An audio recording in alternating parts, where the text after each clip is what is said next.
Cha. How was your sleep last night, ma'am? It's okay. Nakakapagod siya pero mahaba naman yung sleep ko kaya okay lang.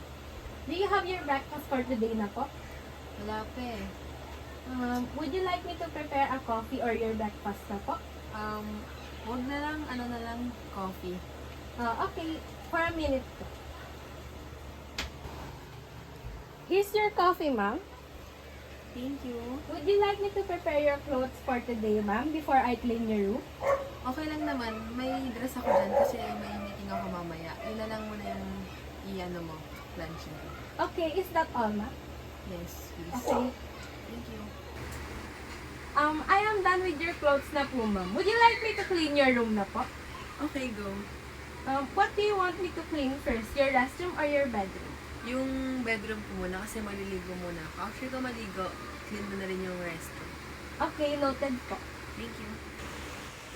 Ma'am, I am done cleaning your room na po. Is there anything else I can do to assist you?